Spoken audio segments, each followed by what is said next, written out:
Anyway, do you want to introduce the pod, or should we talk about some car stuff first? Yeah.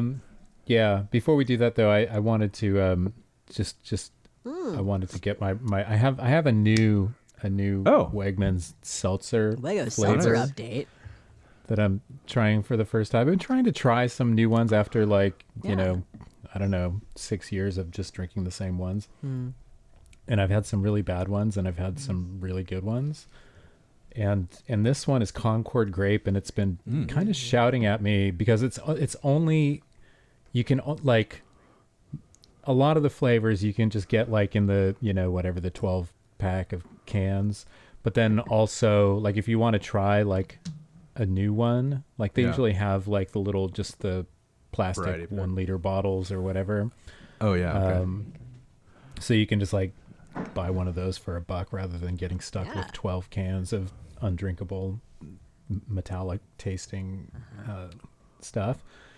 But this one I've been eyeing for a while, and it doesn't come like they don't have. There's no other way to try it. There's no way to sample it. And finally today I was just like, you know what, fuck it. I'm gonna go for it. I'm gonna see what happens. So this is my first tast. Oh, this live on grape. air. And live, yeah. Oh my And God.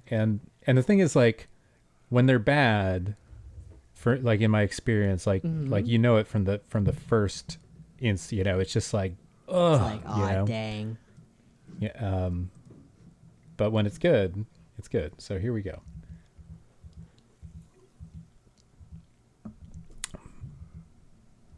How is it? It's good. It kind of like it's got that Concord grape thing that it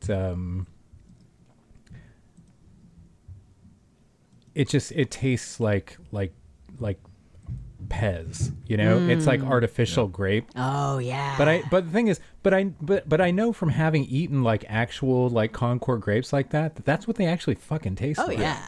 Yeah. Right? It's true. It's kind of like a weirdly artificial, even natural flavor.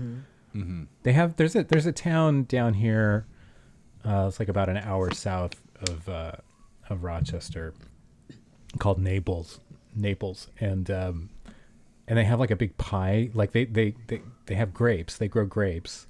There's a lot of it's kind of Finger Lakesy and lots of wineries and stuff. Mm-hmm. But they also, you can go down there like in the fall and buy like a grape pie. That's a thing. Yeah. And the grape pies they taste exactly like this, where it tastes kind of fake, but kind of good at the same time.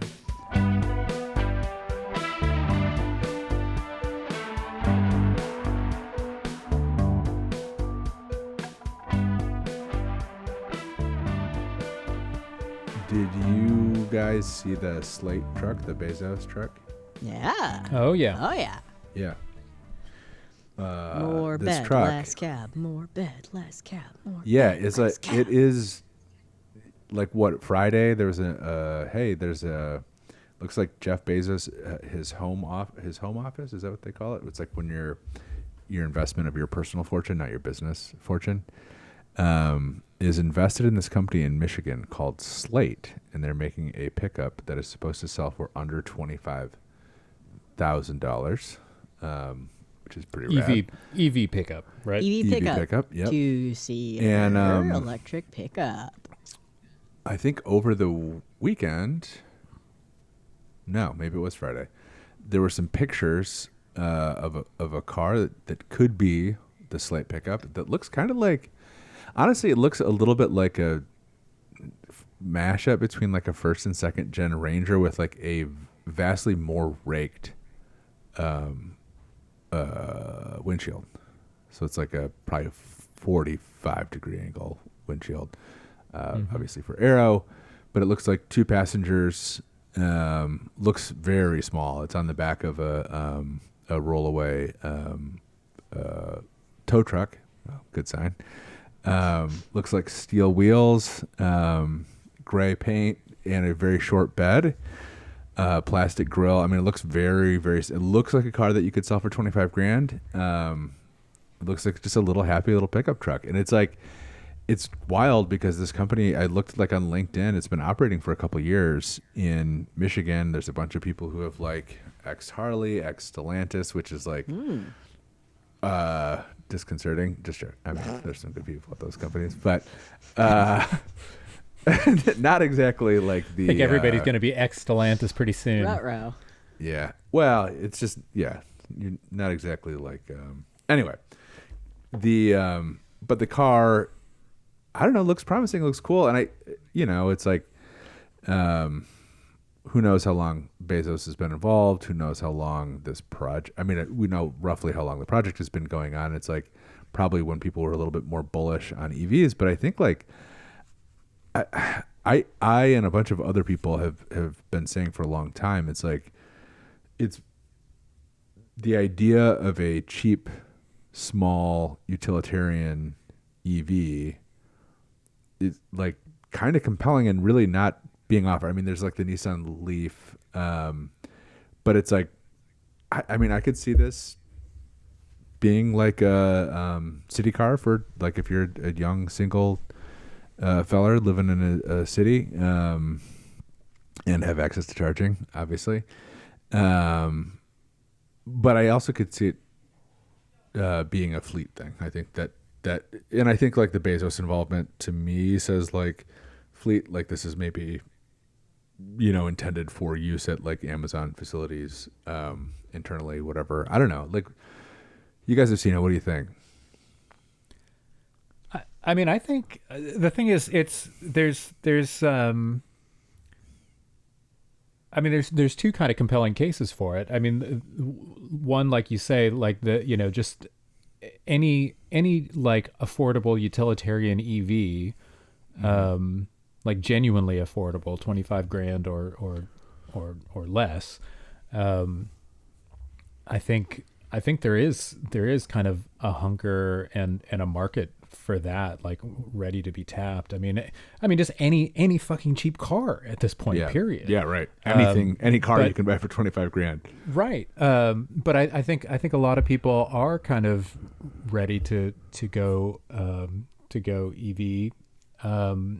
The other part though is that, I mean, for fucking ever, there has been no small, like genuinely small truck for sale in this country, and when Ford came up with the Maverick a few years ago, it was a huge smash hit sensation, right? I mean, I mean, for that reason, and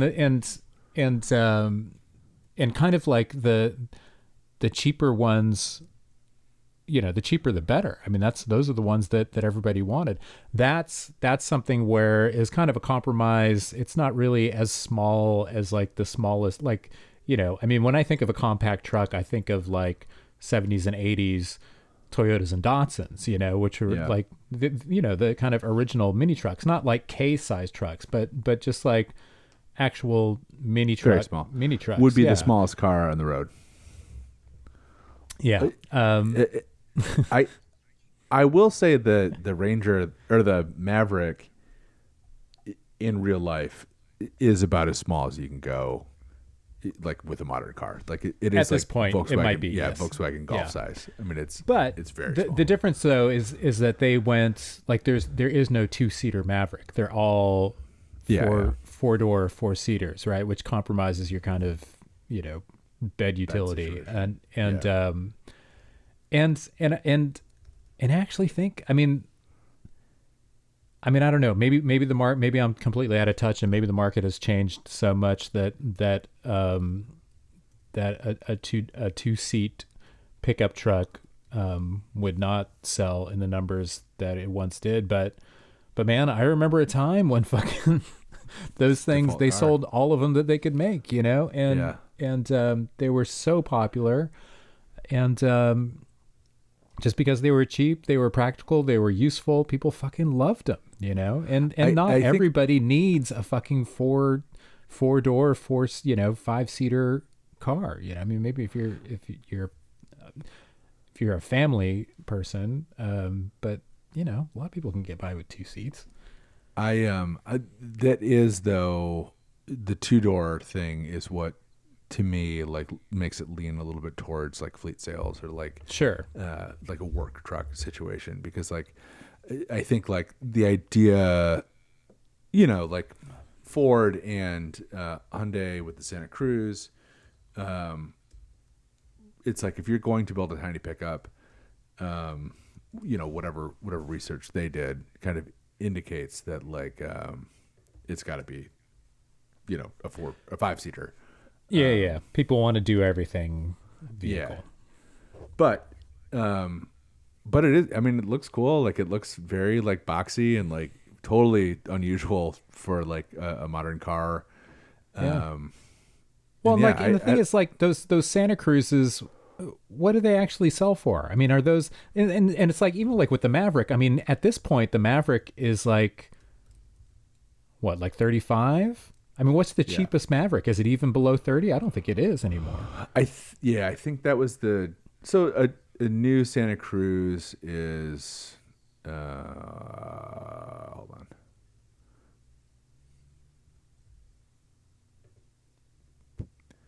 Yeah, 30 to 44, which is so funny. Right. Yeah. And the thing is, and like none of those are actually going out the door for 30, Yeah.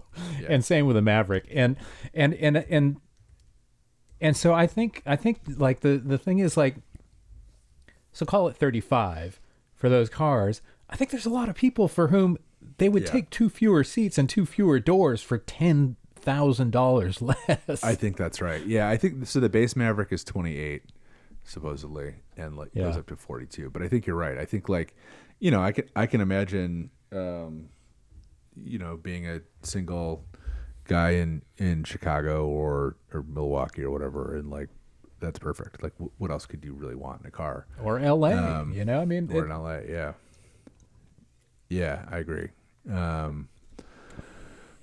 Especially if you can just buy it through Prime, just fucking go on there, get it delivered for free. They just fucking, a drone drops it off on your doorstep, and it's just a mouse click away. Yeah, no, I think it's cool. I mean, it's like obviously, usual caveats. It is like, it is funny though to think like. I guess they're a little bit behind the curve on the EV thing, but it's also like, I think like if I was getting into the car business today and I was trying to make a utilitarian pickup, I'd probably be building a gas truck. But I think like at the same time, it's been a little while since like the cheap utilitarian EV thing has been tried. Like we had the Leaf, you had the Bolt, and like both met with a little bit of success or whatever, but didn't take off. It's like there certainly isn't something like that on the market today. So I don't know. It could be cool. I like if they can hit the price, and like you said, I mean, like if you can sell them online, like I don't know, like I could see it. I could see it working. But I do think.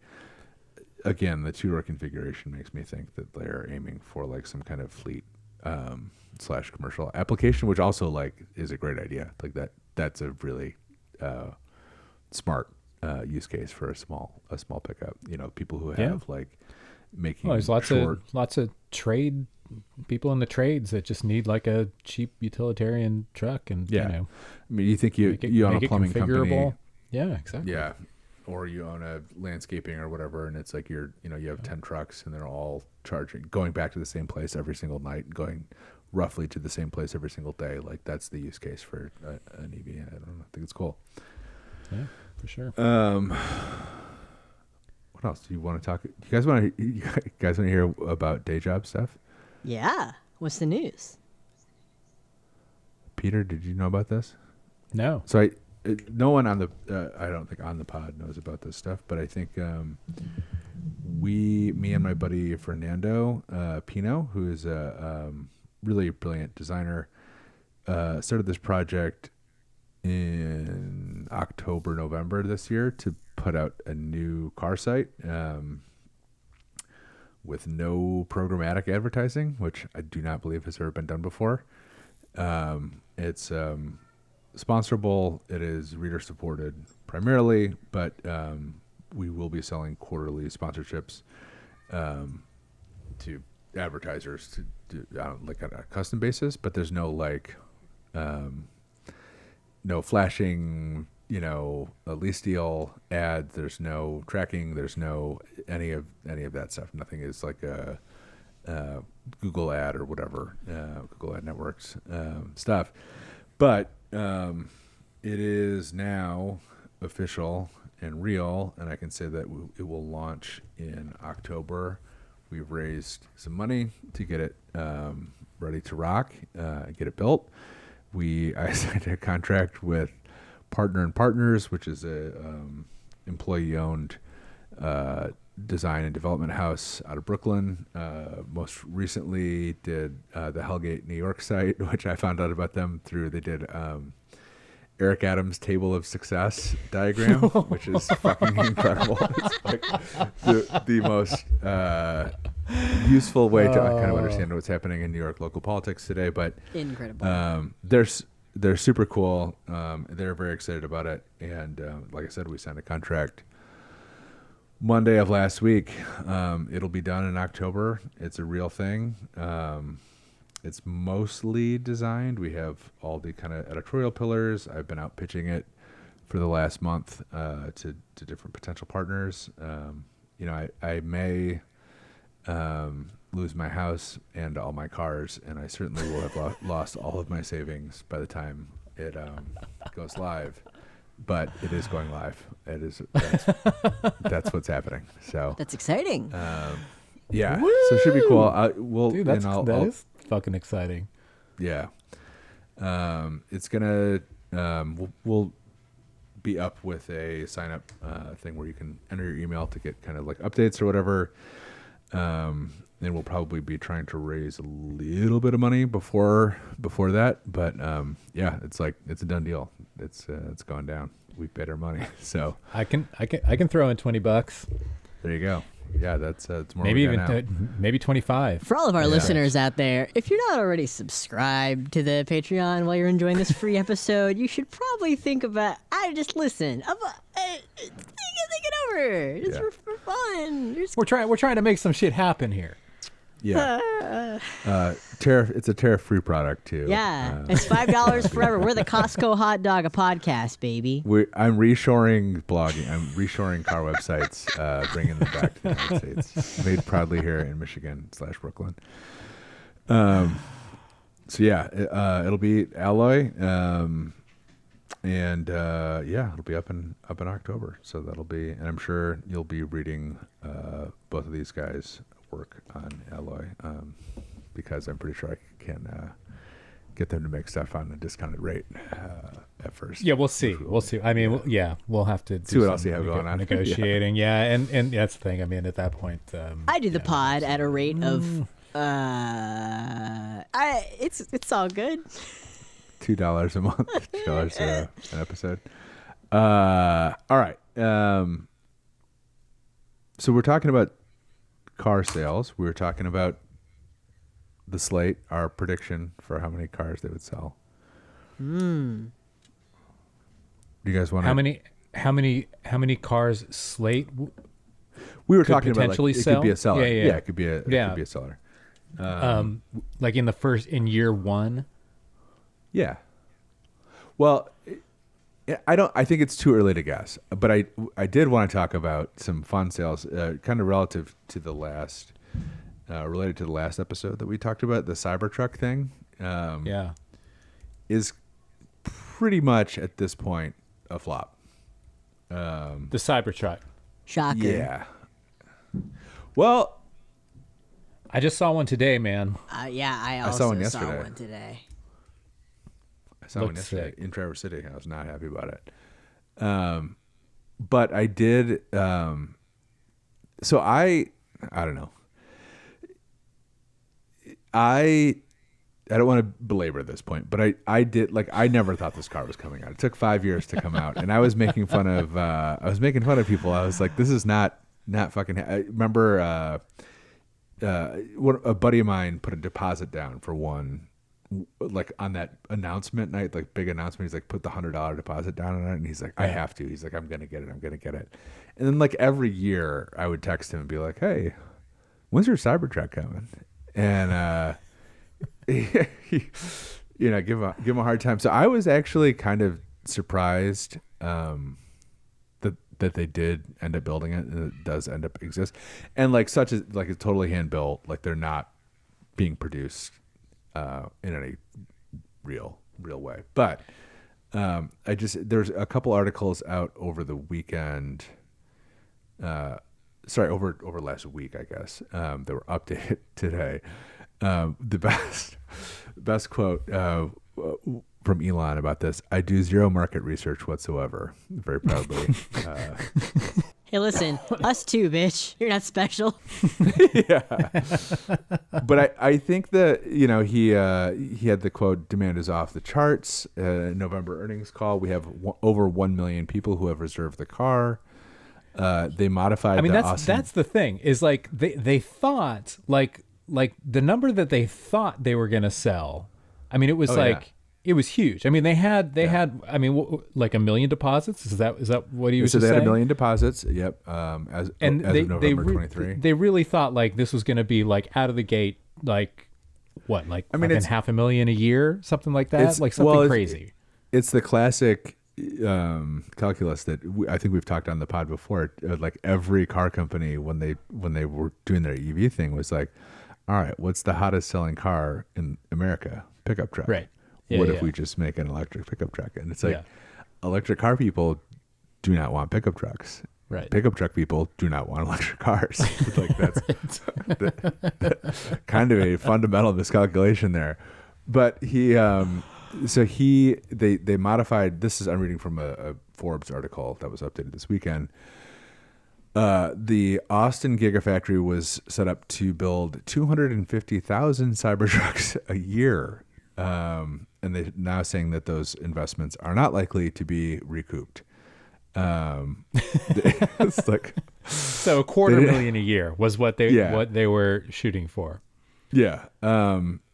Let's see. You're not allowed to trade it in for a new Tesla.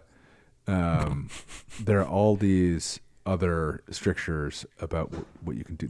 They came out last week with a rear wheel drive version, like a stripper version, $69,000.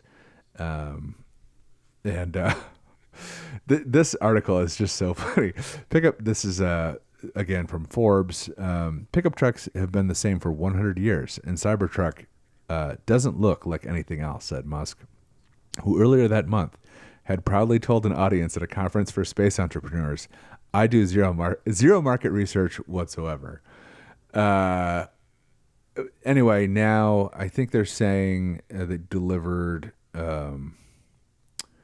40. They recalled all of them earlier, and they said like 46,000 trucks, which is like, again, way more than I would have ever guessed. But yeah, it's was it only? I thought, did they not? I thought that I saw something like where it was like around 100,000 sold. Is it that much less? Is it really less than 50? They have sorry. They currently have 2,400 unsold Cybertrucks sitting on lots across the U.S. That is $200 million worth of inventory sitting on lots unsold. So let's see. He estimated the base price would be at $39,000. The base model came out to $60,000. Almost all of them have been $100,000. Let's see. Yeah. Since launch, Tesla has sold just over 46,000 units, based on recall data released by NHTSA. And they're not selling anymore. That's the thing. It's like everybody that fucking wanted one has one, got one at this point. Yeah. And they probably do not want them now. Yeah. No, and the resale shit too. I mean, it's like when those cars were new. I mean, people were flipping them, for like 100+, and now like the values on just like barely used ones are just totally tanking, which is very funny. They so said these people that bought them thinking that it was like a blue chip investment, they would be able to flip it or whatever. They're just stuck with this fucking stupid ass truck that isn't worth half what they paid for. well, as a matter of fact, Electric says that Cybertruck prices have plunged 55% year over year, and 13%, additional 13% in the last 3 months, and 6% in the last month. So, yeah, if you want a Cybertruck, now may be the time to buy. Yeah. If you want And to be humiliated, if you bought one, I hope you really like it. yeah, Because I think you're stuck with it. Yeah. I think you're gonna have it for a long time. May not run, may not be operable for the whole time you have it, but you're going to have it for a long time. Yeah, I would like to say I feel bad for those people, but I don't. All right. Since we're talking about sales, do you guys want to talk about the sales thing? Do you want to do a little? Let's quiz, do it. Quiz time? Yeah. All right. We're talking about 2025 now, Yeah. and we have to guess biggest sellers. Yeah, I want to talk about the 25 best-selling cars. Oh shit. 20, okay. Sorry, Maddie. In Q1 of 2025. Yes. It's very businessy, Peter, to know that it's Q1. It took me a long time. Q1, what does that mean? This first one will be easy. Okay. You guys can Okay. guess. All right. Oldsmobile Cutlass, Ford Taurus. Sorry, this is not 1988. This is current day, today. Oh shit. Is Buick Regal up there? No. Okay. Maddie, tell us what. Best sell, like top, All right. like probably most likely good seller car. Yeah, in the United States. It is the car that is the best-selling car for like the last 40 years. in the Is it a United States. truck? Yes. Oh. Is it a Ford truck? Yes. Is it a Ford F-150 truck? F-Series. They put all the F-Series together. Ah, so they Okay. get you.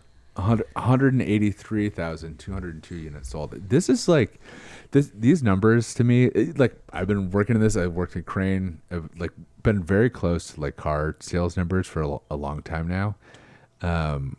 Astonishing. The number of fucking cars. It's like mattresses, you know, like it's like, how is that a business? Like, how are people still like, how many people a year buy a mattress? How many mattresses do you buy a year?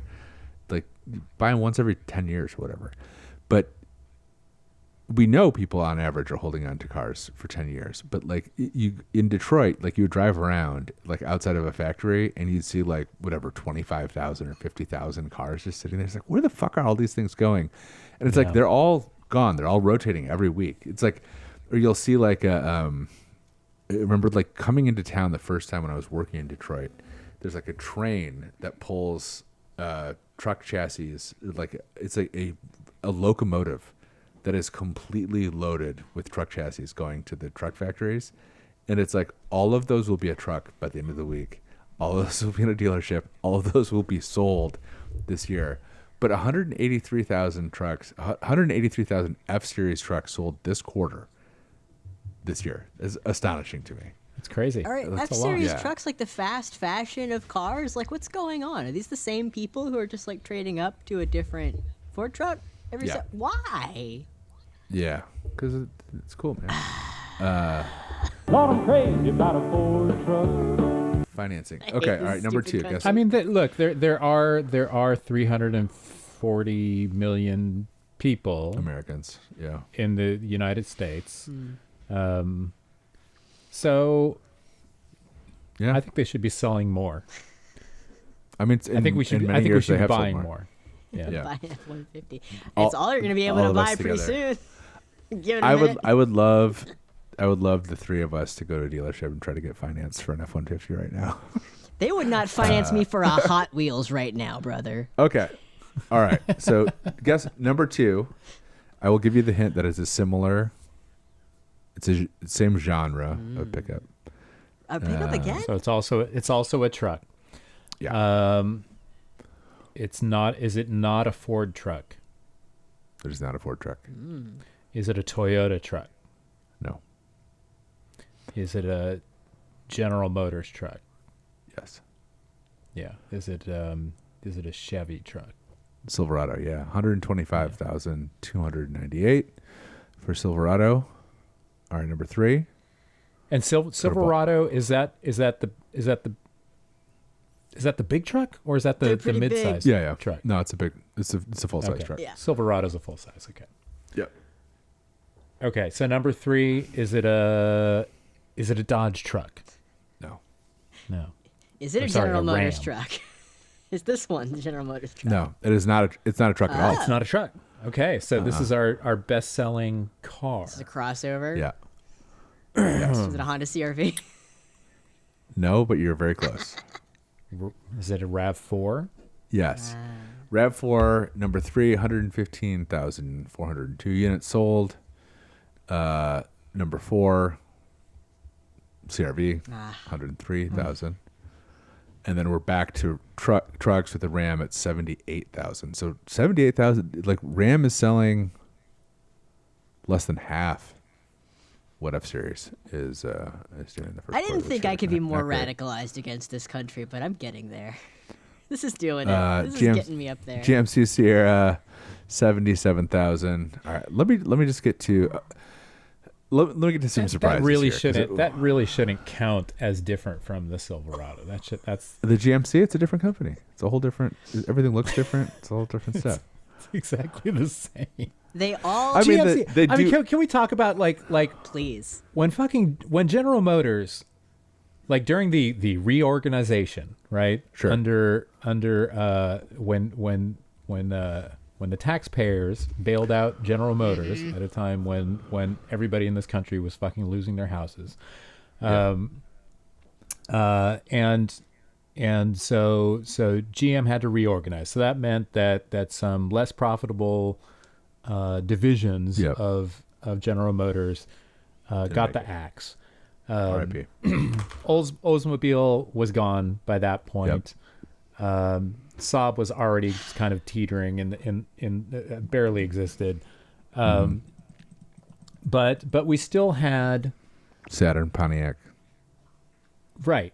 I mean, and Pontiac. I mean, Saturn, which was just like, all right, whatever. Saturn was. I mean, we've talked about Saturn at some length. That was kind of an experiment that had its moment, and then by the end of that, it had kind of petered out, anyways. But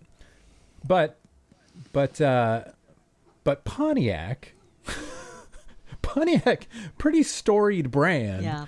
right? And that got axed. Yeah. But GMC, Yeah. which all it does is sell trucks that are identical. Well, Identical that's not true to anymore. the trucks that are being sold I gotta across tell you, town at the I- Chevy dealer. Listen, I would have said the same thing at the time, and I think at that time it was true. Like back in 80s, 90s, like the Chevys and the GMCs were identical trucks, but since then, GMC. Well, then they started making them industrial grade. Well, it's not the industrial grade thing. That's fake, obviously. But they Wait, do. what? They're like a nicer interior, different, like slightly more upmarket, and they get a better margin on them. That's why they do it. So it does at this point now make very good business sense. The GMC like Denali trim level is like a massive seller, and it's like a $20,000-$30,000 more truck for the same mechanical parts as the Chevy, Right. but like a slightly nicer interior, nicer grille, like that kind of stuff. Like from a business standpoint, it actually ended up being pretty smart.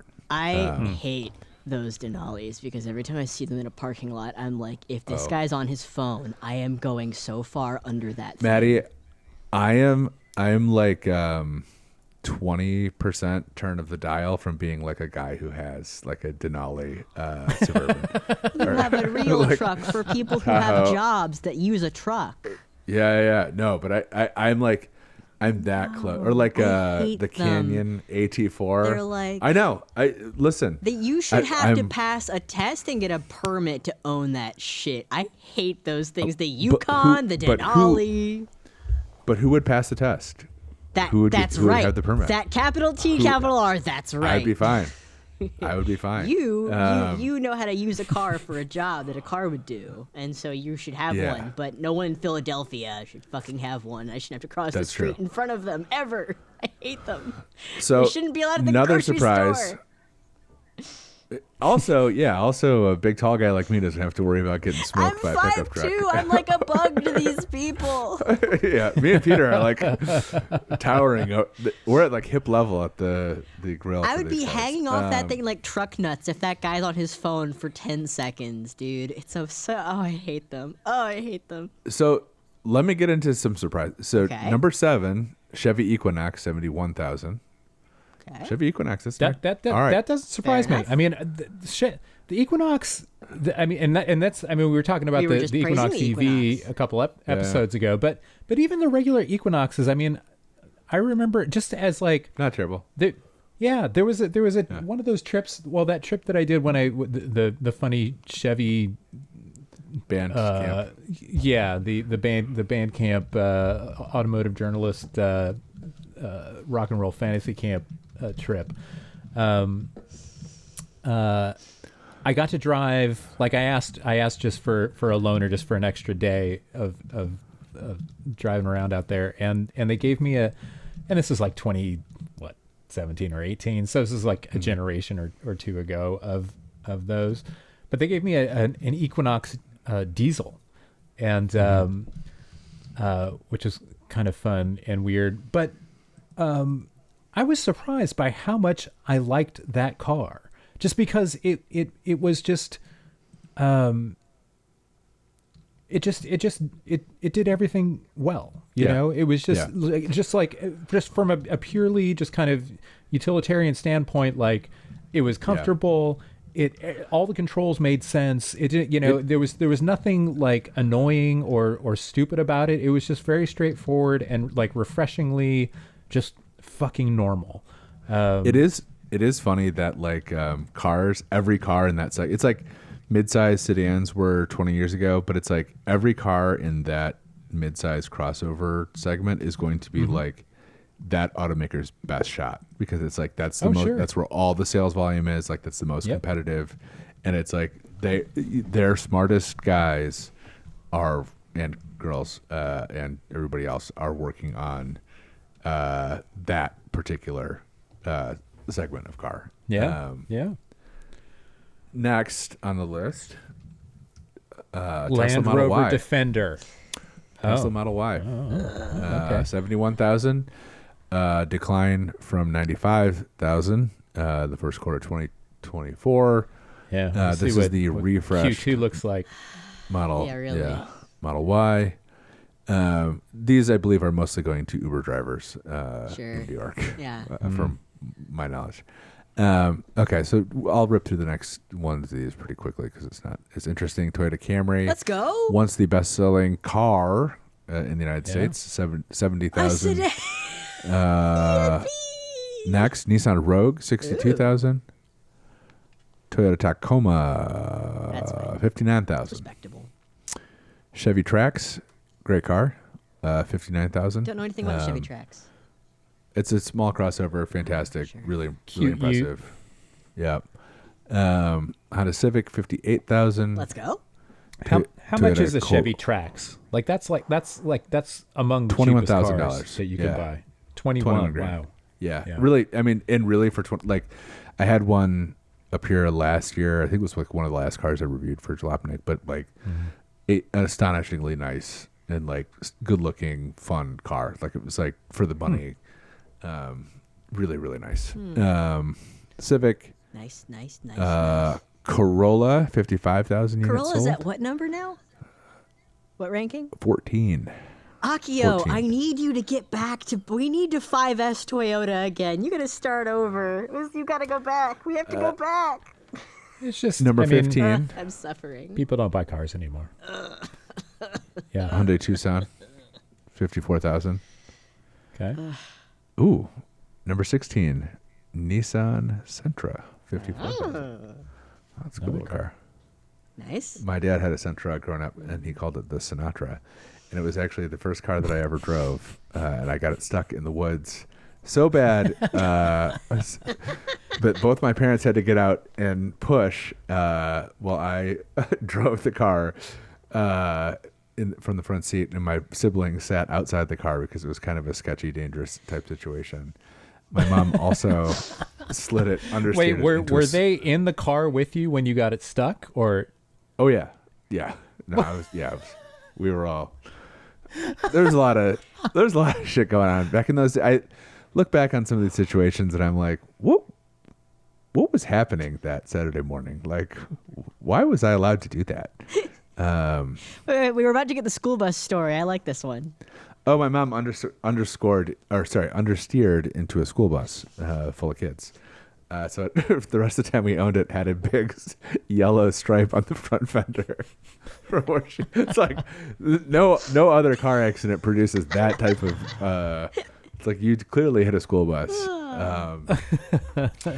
Now, is there a way to track like which used cars are most popular, or is it just? I'm sure somebody does that. Yeah, I'm sure I somebody think does that'd that. be cool. Yeah. You might get some interesting results out of that. Maybe we'll do that car stats a regular feature. Fun. Quarterly.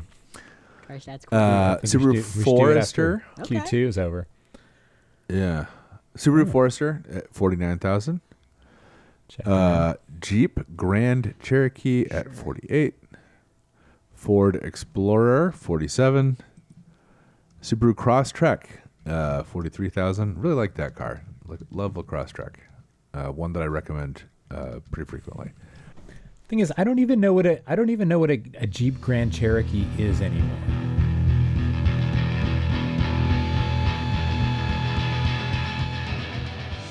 You have a Chi-Fi update for us? Oh yeah, I did. I a few episodes ago was talking about my in-ear monitors that I use, my wired earbuds that I bought last summer, that are these Chinese like $20 Chinese they're by this company called Linsol, and the ones that I got, they're like the Linsol times like Cripsicle something, I can't even remember. Sure. The 0:2 is the model if you look for that. And they're fucking incredible. They sound so great. And they're $20. And then like a few weeks ago, like it started, one of them started getting kind of quieter, and then it seemed like it was kind of one of the ears, the left ear, and then it seemed like it was crapping out, and so I kind of thought, well, all right, I got like 8 months out of it for $20. That seems pretty good. But in fact, on further investigation, I discovered that that there are these little filters, and that, like, you pull off the rubber kind of part that goes in your ear, and in the little kind of ear hole, there's like a metal grill, and then underneath that there's a little kind of paper filter, and then underneath that there's a little kind of sponge type thing, and I pulled that paper, and you can replace those filters, and when I took the paper filter off and kind of reassembled it, it sounded fine. There was nothing wrong with it. It was just somehow that paper filter, like after a while, gets kind of gummed up, maybe. And so I ordered it's like $10, and they send you fucking 24 replacement things, and a pair of very nice little tweezers, and Nice. And so I replaced it, and they're back to sounding great.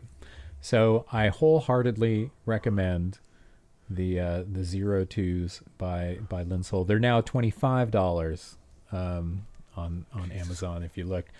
I don't know if that's tariff related, Tariffs. or I think that's probably pre-tariff still. But yeah, they're great. Get them now before they're. I mean, the thing is, even for $50, I mean, the thing that I said on when I was talking about them before is that like they sound way better than the $100 Shure IEMs that I've been using for 5 years before that. So even at $50, they would be a great value. So. Have you seen on TikTok this week? It's like a bunch of Chinese factories that are like, it's like just a dude in a factory, and he's like, "Yeah, you've been paying whatever $800 for this handbag. It's made here. We'll sell it to you for $40." Yeah. And it's like like to get around the tariffs. And it's like, yeah, it'll cost double, but we'll sell direct to you, and you can get your fucking Birkin bag from here for literally like pennies on the dollar. The black market that is going to emerge. Yeah. Like when all this shit kind of shakes out, and it's so funny. I mean, we were talking this for a few episodes, and I feel like every other day everything changes. As of right now, they've as of this recording, we've backpedaled on phones and computers. Like, or we're tariffing the shit out of everything except phones and computers, because we kind of can't make those, and we kind of really need them. And because Tim Cook went to the White House and said like, "Hey, buddy, you can't do this." But then the stories dropped today that it's only for a month, so now we don't know at all. So well, we'll see. it's like, who the fuck knows? But yeah, I mean, I have to just think that like, if and when all of this stuff does kind of like start impacting consumers, that the kind of back channels and the black market for Chinese manufactured goodies that we've been paying. I mean, even the stuff that we've been paying like top dollar for, that is manufactured abroad for pennies on the dollar. It's like, yeah, man, it's like super funny to think about. Yeah, it's like everything else. I think like ultimately it's fun for the president to say things, but the bosses will come to the White House and explain what's actually going on, and he'll figure that out one way or another. Like Tim Cook and those guys will come and say like, "You're actually not allowed to fuck up Apple's business." That's like most of everyone's 401k in the United States, and he'll be like, "Well, yeah, okay." Yeah. Well, and we were treated to the spectacle of of Trump on the White House lawn, declaring that he was gonna put a 90-day freeze on all of these tariffs that were about to completely implode the entire global economy.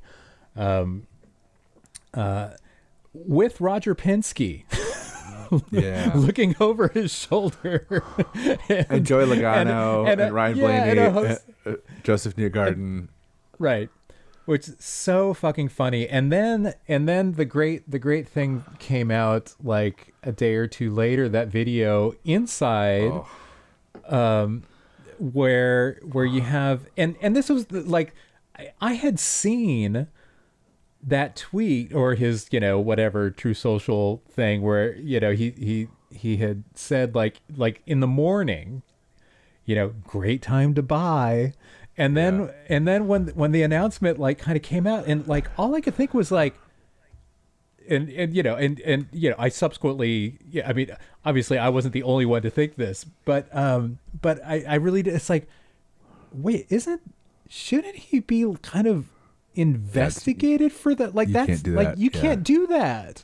You can't, like, when you're the guy making the thing happen, you can't be fucking tipping. I mean, that's like, that's how insider trading works. Market that's manipulation, literally the mechanism, right? Oh well. And but the thing that was fucking incredible was this video, and here's our IMSA dudes, Lawrence Vantour and fucking your buddy Felipe Nasr, just chuckling as Trump is gesturing towards fucking the Charles Schwab and fucking and Roger Penske and the other guy Roger Penske and bragging. It's like, yeah, this guy made $2.9 billion today, and this guy made 900 million, and it was just like.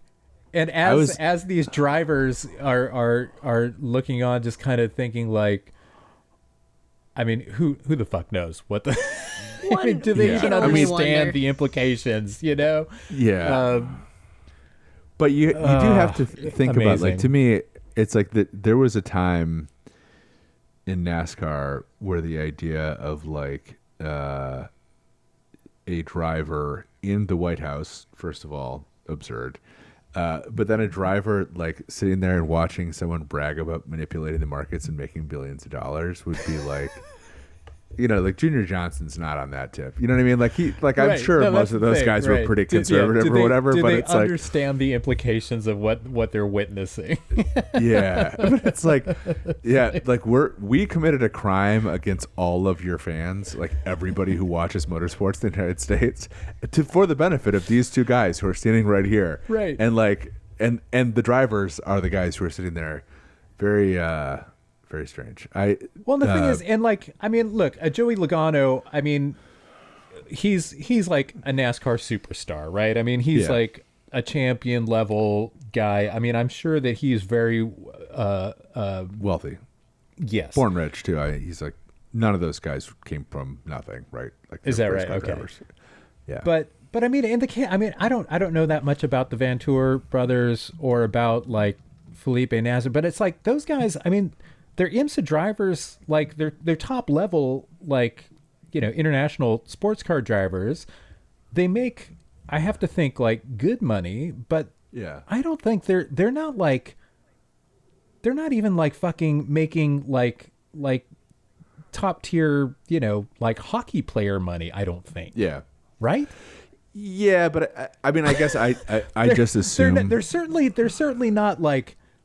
They're not aspiring billionaires. Penske. They're nowhere near that, right? It's like no.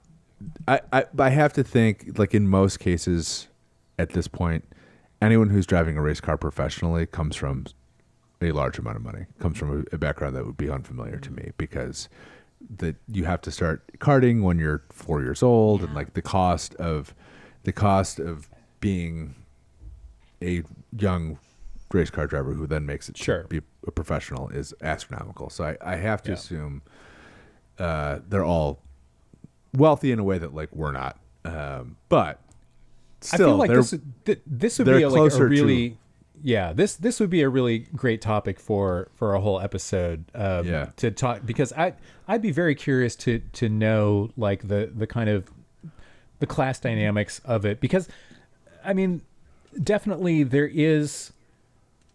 I mean, you're either born into wealth, or you have to cultivate these relationships. I mean, anybody in professional racing, like, if you're not like super wealthy, you have learned how to cultivate relationships with people who are wealthy, and like, that's your kind of access. Whether it's like, look, everybody's trying to get sponsorship, right? Because that's what gets you a seat. But there's so many, like, other ways that kind of stuff plays out. I feel like there's a million different ways, and even to get a kid in a cart, though, to start, and like to determine if a kid has talent at all. Is massively expensive, and I think, like, it is better in NASCAR because, like, you can go to a dirt track and you can run midgets or whatever, and like that's a little bit less of a buy-in, and like certainly there are a lot of working class people doing that, but it's not there's no form of racing where it's like, a cheap buy-in, like. Even the guys around here who I know who do dirt track, circle track stuff is like, I mean, that's that's their most of their money. Like, fuck, even the Lotta or whatever, like that's 30 grand or whatever. You know what I mean? Like that's like, it's just pricey. Do you want to know real quick? I mentioned this offhand a second ago, but the list of countries that have a smaller GDP than Apple's current market cap. This is great. Oh wait, this is not even accurate. Okay, we're not going to do that right now. No, it's great. It's like the speech at the end of from Network where he's like, Mr. Beale, there are no nations. There is ITT and AT&T. There is no America. There is no democracy.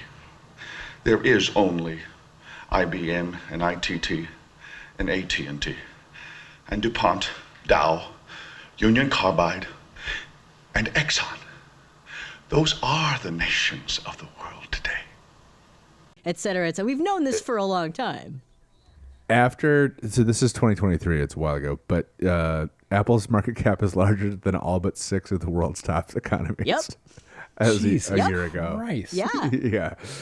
Do we want to talk about the Corvette, the cool Euro Corvette that we saw? Yeah. That was interesting.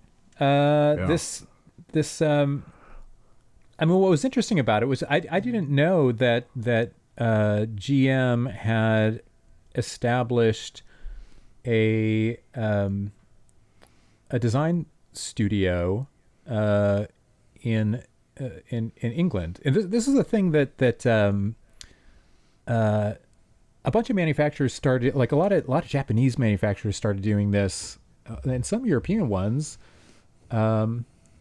And actually maybe some Detroit ones too. Like back in the 80s, like it was a very popular thing, like to set up like a California, like a Southern California design studio. It's like Nissan had like the thing that was headed by Jerry Hirschberg and like, Mazda. I mean, that's where the Miata was born in fucking Irvine when I was at UC Irvine. Like, it's kind of weird to think about that. Every day I was driving past. With what's his name? The professor, Professor Tariffs. Yeah. No, that's it. Yeah. I mean, it's funny. Like, yeah, I went to this, my college years were spent at the University of California at Irvine. Which is just, I mean, it's a UC school, so it's like, the kind of the top level of state schools in California. Irvine was kind of like, I mean, it's the Orange County school. It's just kind of behind the Orange County, in the Orange Curtain, as we called it, and it's just like Orange County, just super, super conservative, and Irvine is just like this weird planned community that just like kind of, was built out of nothing in the 60s. Super, super just dystopian and fucking weird place to go to school. But I knew I was going to hate college, so I deliberately went to the place that I would hate the most. That's Smart. a whole other story. But yeah, like, while I was at UCI, I made copies for Jacques Derrida. That's so fucking crazy. I can't get over that. I will never be over it. Who was a visiting professor. They were like, paying him, 6 figures to come over and spend 9 weeks a year lecturing to grad students. It makes me insane. At Irvine, because they were trying to establish themselves as like this like big kind of intellectual draw. But yeah, one of the other guys who I just realized, I kept, for weeks now, been seeing this guy's name in the news, this Peter Navarro, who's what is his actual title? Who is he? Like I kept wanting to say Dave Navarro, but that's a different guy. Can you imagine? Have you seen a picture of Dave Navarro lately? I haven't seen him since he was on all the VH1 shows. How's he looking? Bad? He looks great. Really? He looks, Oh, that's fine. yeah, Dave Navarro, exceptional. 2025. Sorry. So he is the senior counselor for trade and manufacturing to Donald Trump. Okay, so he's the guy that's going on TV just as like the kind of Sacrificial. Well, and just and the guy who is the economics genius who is going to sign off on all this stuff and say, no, this is great. We need to do this, and rah rah rah. Donald Trump is totally right, and but and it wasn't until like literally a couple of days ago that I was like, wait a minute, Navarro, is that like the? Because I remember this economics professor, like that was a guy that I would make copies for too, because I worked at the copy shop. That was my job in college. And yeah, sure enough, he was an econ professor while I was there, and now he's helping. Now he's helping. he's fixing the economy. Right.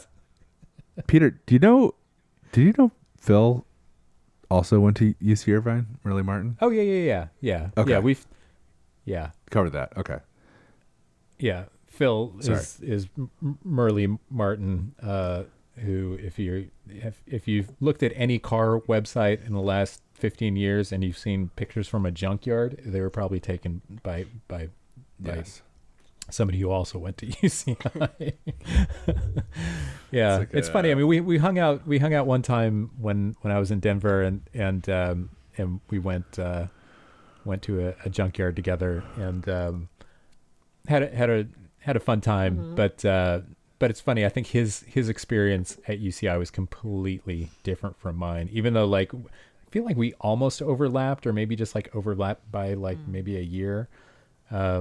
But he was kind of he was living in this, there was this weird kind of bohemian kind of trailer park, on campus, that I knew some people who kind of later during my tenure there that lived in it, but I wasn't part of that scene. And yeah, maybe I would have had a better time had I, Seemed like you had a great time. yeah. Anyway, so the point of this story is that they opened up a design studio in Southern California. Oh, yeah. Much like the one we saw from England, just delivered this Corvette. Yeah, and the one in England is, where is it? It's in Royal Leamington Spa, which is about 40 minutes outside of Birmingham, which it's very funny to me that okay, so the idea is that they're going to set up this studio because it wants to I mean, the point of having these studios in Southern California was California is that's the epicenter of car culture, right? So we we're going to come out with, we're going to steep our designers in California car culture and have them be super attuned to what the market wants, and it's going to rub off on our cool new designs.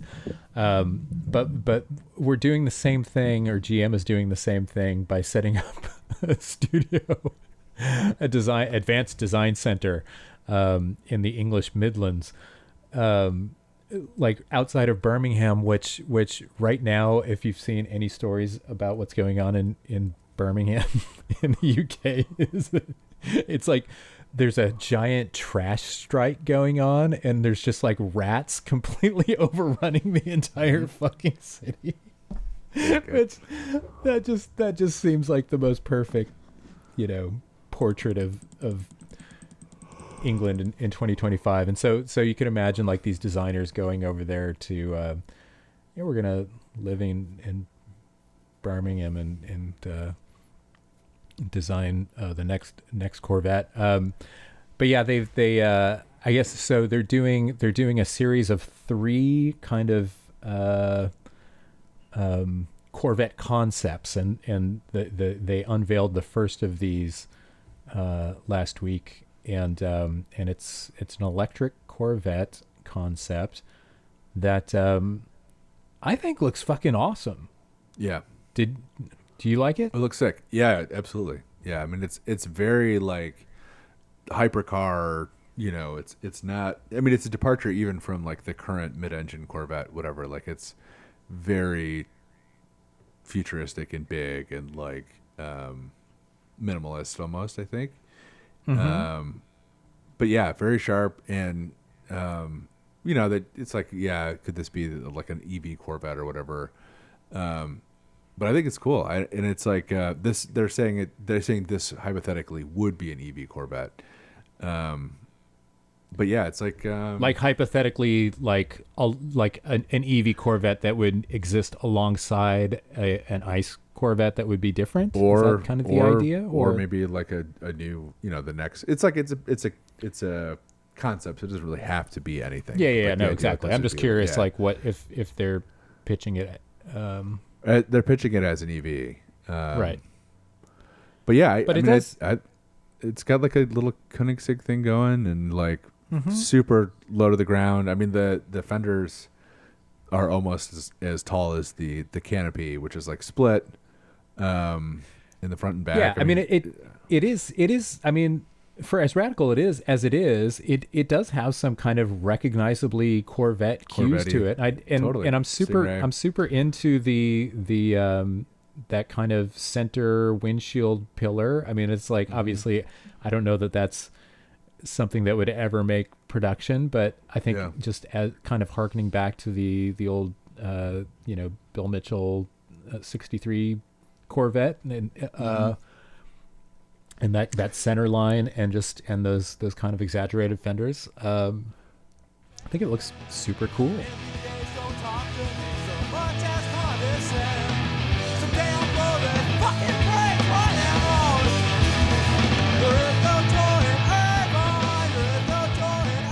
All right. Well, I think the last thing on our agenda to cover is we have. Let me see. Long Beach. You want to get to Long Beach, or we should save that for another one? Did anything crazy happen? I watched the race. I mean, I watched the IMSA race yesterday. Porsche won. Porsche made it a three-peat. I saw that. So they are undefeated, 3 races in.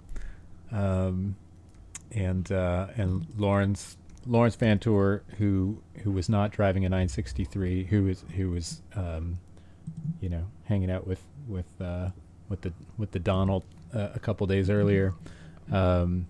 He took GTD honors by driving the Rexy Porsche to first place in GTD. It was Robert Wickens' first time back in a while. That's pretty cool. Oh yeah, first time in competing in the top Michelin the top what do you call it? The WeatherTech, the WeatherTech part of IMSA,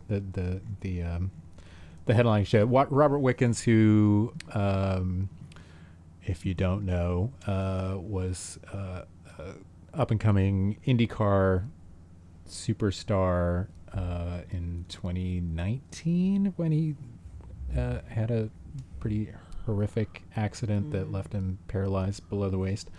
And he's been driving Hyundai Elantras the last few years for Brian Herta in the Michelin Pilot Challenge Cup. What do they call it? And actually like won the championship I think a couple of seasons ago, which was super awesome. I mean, like just using like they've developed this new, I think it's Bosch has developed this new kind of hand control system where they just like swap the steering wheel out, and because I mean it's a complicated thing in endurance racing, like where you're sharing the car with other drivers. Like there has to be you can develop hand controls for a car for a driver who needs them, but obviously it's kind of a different thing if the car is being shared among fully able-bodied drivers and ones who can't use their feet. but yeah, they developed this pretty cool system, and they put it in a Corvette, and he's doing the sprint races this year for the DXDT Corvette team in GTD, and looked great in qualifying. They were kind of mid-pack when they had an incident that kind of took them out of competition, unfortunately. But yeah, very cool to see. And it's a really incredible story that it was I think 2018. I'm looking now where he was injured, but like he was one of those guys who's like paralyzed below the waist, and like he's like, oh, I'll be back, and like I'm gonna race again, and people are like, it was like, but really like this incredible kind of like force of will story to like get back, like in like I follow him I think on Instagram or whatever, but like every now and again you'll see like an update, like he's kind of walking or like but really is making progress. And like the fact that he's back in a car, he was like too when he came to IndyCar. Was he a rookie when he got hurt? I think he was. Year two. I mean, it was either his rookie season or maybe he had been rookie of the year like the year before. Yeah. He came from DTM, which I believe is Deutsche Tourenwagen Masterschleife or whatever. It's like it's touring car racing, and Deutsche Tourenwagen Masters, I guess. But yeah, he had come from in there and was like a sensation. Yeah, he in 2017 in IndyCar was like astonishing. So good, so fast, and like great personality, like kind of beloved in the pits. So it was a huge deal when he got hurt. But it's been really cool watching him like make his comeback, and by all accounts, a really good guy, despite him being from Canada. Yeah, I saw some tweets. Yeah, I saw some tweets. Sick to see him back. Of him saying like it was a really big deal this weekend. So it's really cool you can get out there. Yeah, I remember. Cool.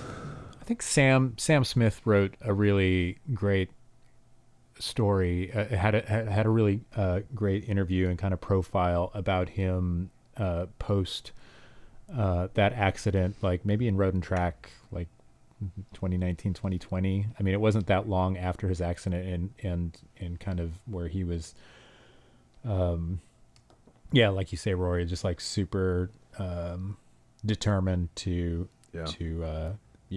get back at it, like and just like really, I mean, just like anybody who's like that kind of athlete, just like that kind of single-mindedness and just determination, and I think at some point maybe he kind of made his peace with the fact that, well, maybe I'm not going to be walking again, but I'm going to be racing, and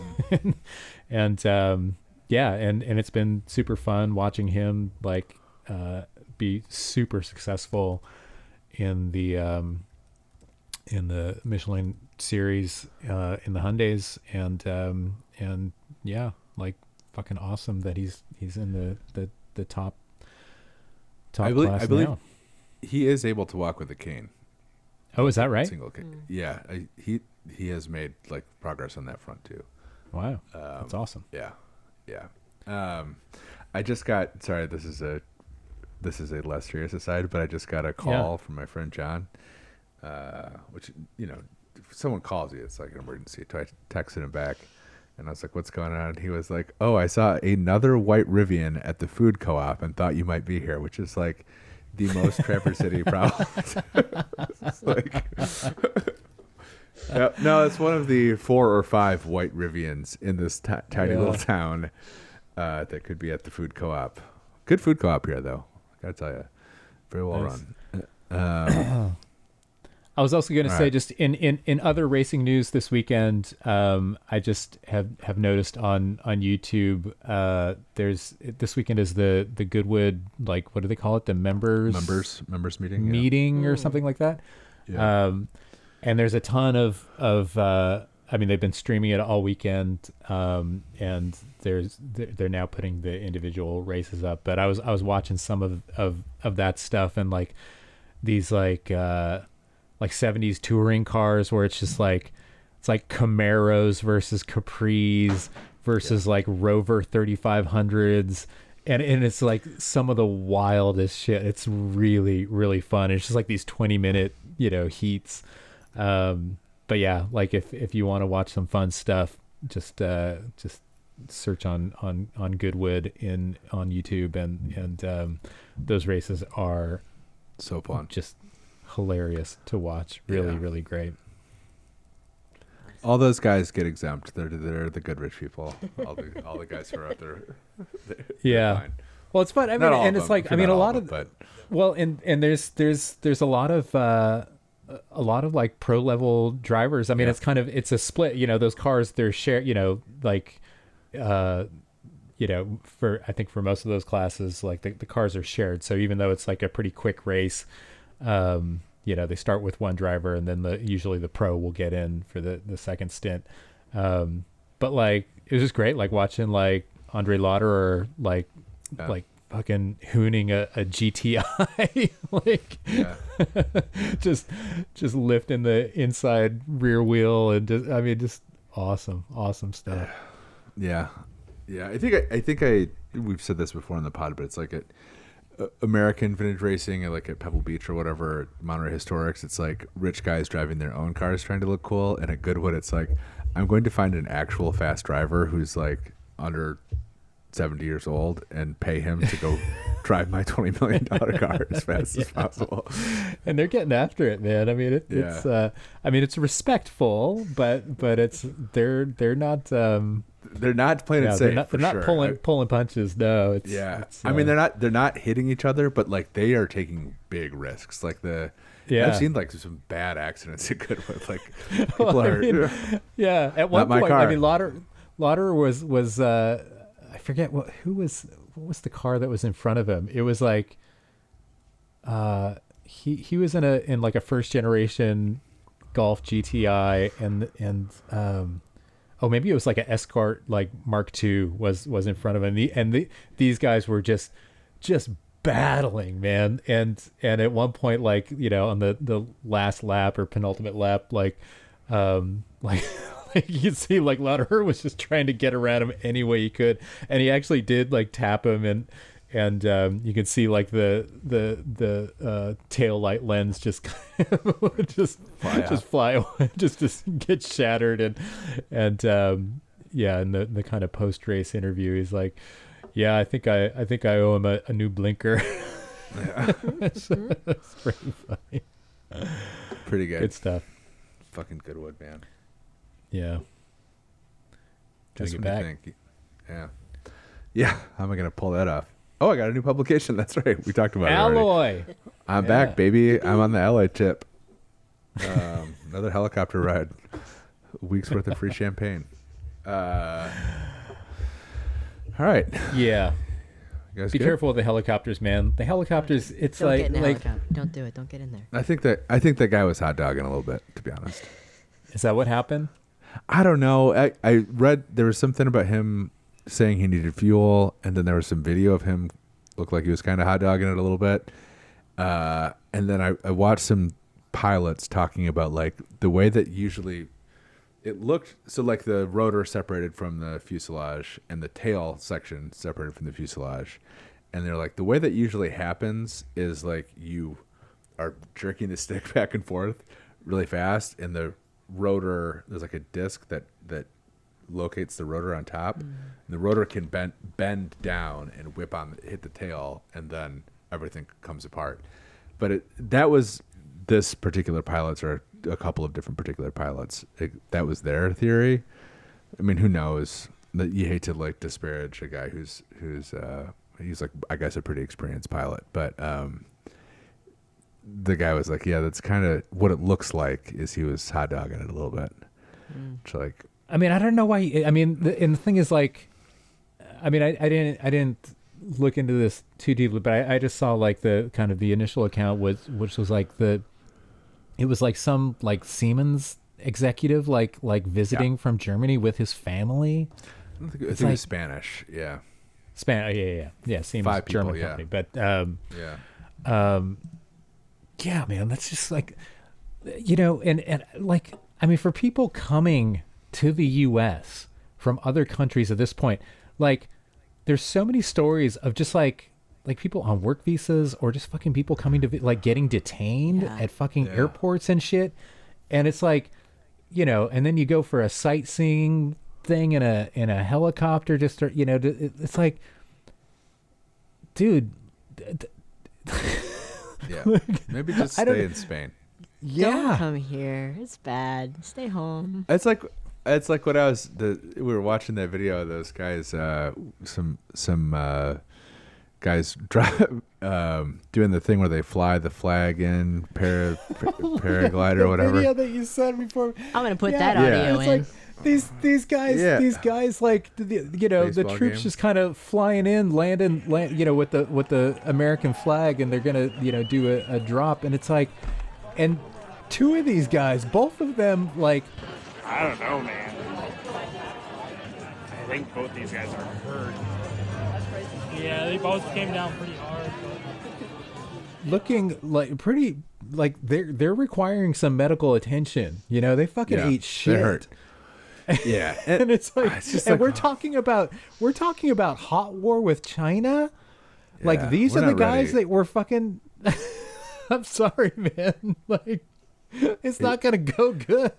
It's just between the air disasters and the military guys breaking their legs with the baseball things. Like, what is going on in this country? Like, we got to, like, everybody take 2 weeks off, whatever you're doing, and like, just like figure the shit out. Like, it's like, whether you're in the federal government, like the White House or whatever, or you're a paratrooper or whatever, or a helicopter pilot. It's like, we got to take some time and just catch our breath a little bit, because it feels like everything's spinning out of control a little bit to me. Yeah, right? if you work for ICE, take 2 weeks off, and at some point during the 2 weeks, you're going to follow these steps. Take out your gun, put it directly into your mouth, and then sort of tilt up, like upward towards the roof of your mouth, but like back a little bit. Maddie, you just tried to get people to break the number one rule of Tired Pod. Yeah, they're ICE. They're not people. We don't want people to kill themselves. If you work for... That's true. In the past week, what have we seen? Mahmoud Khalil is being told by an immigration judge in Deported. Louisiana that he is eligible for removal. Kilmar Abrego has not been returned from El Salvador, despite multiple judicial requirements that he be returned to the U.S. Will not be returned. A woman visiting from China committed suicide in detention after being picked up. Jesus, I hadn't seen that. Yeah, no, it's getting really bad out there. It's getting bad. Yeah, and also a Canadian singer trying to get a work visa to visit the U.S. was denied because his passport says M and his birth certificate says F. So that's all going very cool for everybody lately. Everything is going awesome. This is, I would say, Maddie, I guess, like, the United States itself is now engaged in like a large-scale suicide, which is like, that's in violation of the TOS for Tired Pod, and we need to figure that out. It would be cool Like I if, said, if 2 weeks off. Yeah. Well, so far the U.S. government is taking everyone else and sort of throwing them off the building first to see if they can soften the landing. But I would appreciate it if this country would just jump already. I've had it. Yeah. That's a wrap. I think we need 2 weeks paid vacay. Everybody life. just take some time to figure this out.